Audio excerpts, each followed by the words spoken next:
नमस्कार विद्यार्थी मित्रों, आज हम कक्षा 9वीं में इतिहास में पाठ प्रकरण 9 बदलता जीवन भाग 1 समझेंगे, पढ़ेंगे और ध्यान में भी रखेंगे। अभी तक हमने जो कुछ पढ़ा इतिहास के माध्यम से वह वर्ष 1961 से लेकर तो 2000 तक 20वीं और 21वीं सदी में परिवर्तन की गति शीघ्र, मानव जीवन तेजी से बदल रहा है। पहले हम जिन बातों की कल्पना भी नहीं कर सकते थे, वास्तविकता में उतनी ही बातें अब वास्तविकता में उतरी है। प्राचीन एवं मध्य युग में धर्म मनुष्य की एक महत्वपूर्ण पहचान मानी जाती थी। हिंदू, मुस्लिम, ईसाई, सिख, जैन, बौद्ध, पारसी और जू, यहूदी आदि धर्मों के सामने आधुनिकीकरण ने चुनौती खड़ी कर दी। हमारी पारंपरिक विचारधारा में डॉक्टर बाबा साहब आम्बेडकर ने बहुत बड़ा परिवर्तन किया। डॉक्टर बाबा साहब आम्बेडकर ने यह परिवर्तन भारतीय संविधान के माध्यम से किया हुआ है। हमारे संविधान के अनुसार कानून के सामने सभी भारतीय समान हैं तथा धर्म, वंश, जाति, लिंग अथवा जन्मस्थान के आधार पर भेदभाव करने की प्रतिबंध लगाया हुआ है।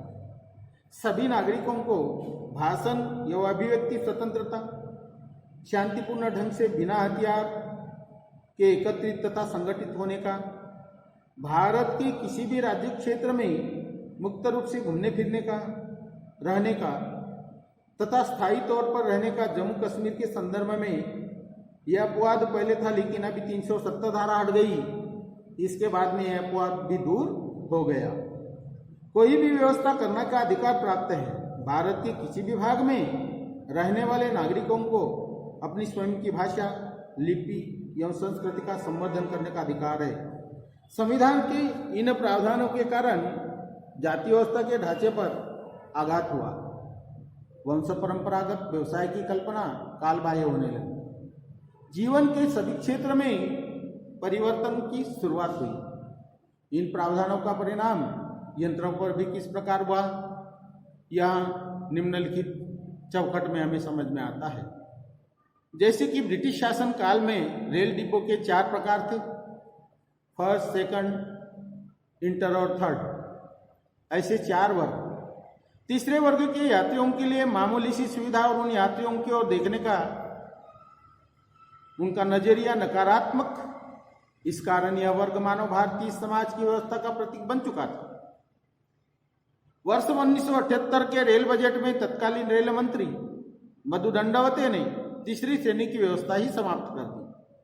बाद में पुणे मुंबई के बीच सिंहगढ़ एक्सप्रेस, मुंबई कोलकाता के बीच गीतांजलि एक्सप्रेस में ये वर्ग रहित गाड़ियां प्रारंभ हुई। उपरोक्त प्रावधान के तहत समाज में छोटे बड़े परिवर्तन धीरे धीरे होने लगे। अब होटल में भी सभी के लिए प्रवेश खुला हो गया। धर्म, वंश, जाति, लिंग इन कारणों से प्रवेश नकारा नहीं जाएगा। ऐसी तख्तियां होटलों में हमें देखते हैं। पहले राज्य सत्ता के विरुद्ध विचार प्रकट करने की कुछ मर्यादाएं थी।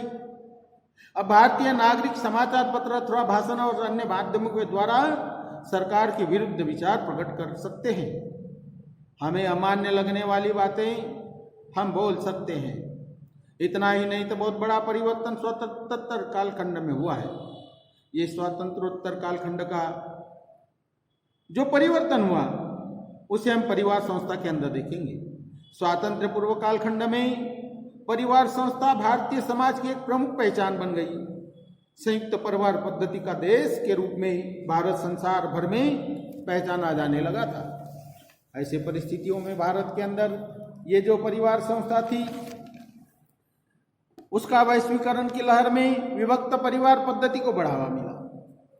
जो संयुक्त परिवार पद्धति वह विभक्त हो गई और लोग अलग अलग रहने लगे परिवार के। समाज कल्याणकारी राज्य स्थापित करना ही हमारा उद्देश्य है। यह भारत के संविधान में उल्लेखित है। ऐसा उल्लेख करने वाला भारत विश्व का पहला देश है।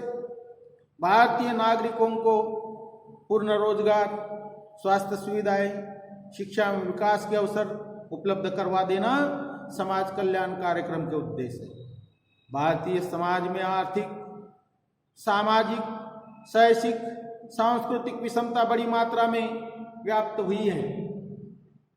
इस प्रकार से इस विषमता को दूर करने के लिए महिलाएं, बच्चे, दिव्यांग, अनुसूचित जाति एवं जनजाति और अल्पसंख्यकों तक विकास के अवसर पहुंचाना आवश्यक है। स्वतंत्रोत्तर कालखंड में सरकार के सामने सबसे बड़ी चुनौती है। इसके लिए भारत सरकार ने 14 जून 1964 को समाज कल्याण मंत्रालय स्थापन किया। इस मंत्रालय के अंतर्गत पोषण और बाल विकास, सामाजिक सुरक्षा एवं सामाजिक संरक्षण, स्त्री कल्याण एवं विकास के कार्यक्रम कार्यान्वित किए गए। इस प्रकार की व्यवस्था राज्य स्तर पर की गई। अनुसूचित जातियां एवं जनजातियां वर्ष 1971 की जनगणना के अनुसार देश के 22% लोग अनुसूचित जातियों में और जनजातियों के थे। इन सब के लिए कानून बनाकर शैक्षणिक छात्रवृत्ति या प्रतिनिधित्व देकर संसद, राज्य विधिमंडल और सरकारी सेवाओं में कुछ स्थान आरक्षित रखे गए। सार्वजनिक स्वास्थ्य प्रथम कर्तव्य के रूप में सरकार भारतीय जनता के रहन सहन का स्तर बढ़ाए, उनका पोषण करे एवं सार्वजनिक स्वास्थ्य में भी सुधार लाए, ऐसा उल्लेख भारतीय संविधान में किया गया है।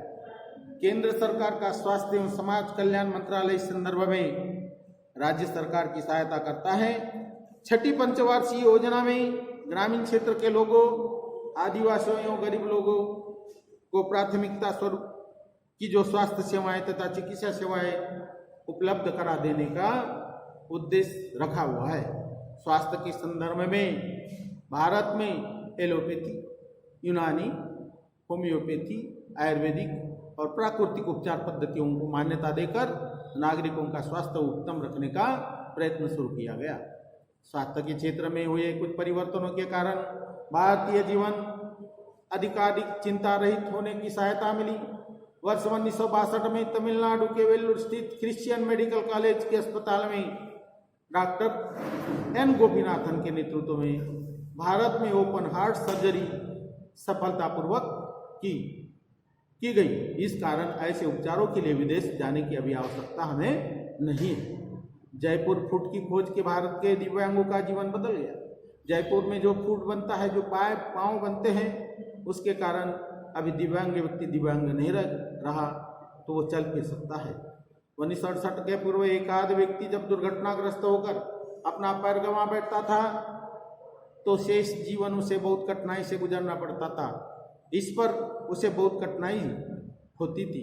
इस पर उपाय के रूप में डॉक्टर प्रमोद सेठी ने कुशल कारागिर रामचंद्र शर्मा की सहायता से कृत्रिम हाथ, पैर, नाक, कान तैयार किए।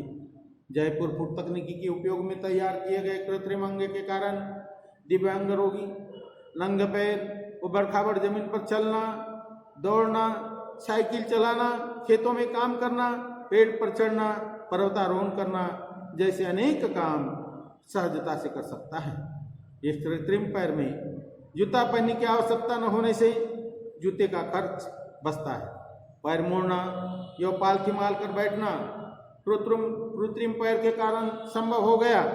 पानी में तथा गीली अवस्था में काम करने के लिए पैर सुविधाजनक होते हैं। उसके बाद चलेंगे हम मूत्रपिंड प्रत्यारोपण यानी किडनी ट्रांसप्लांट। यह शस्त्रक्रिया भारत में साध्य हो जाने से रोगियों के प्राण बचाने में डॉक्टरों को सफलता मिली।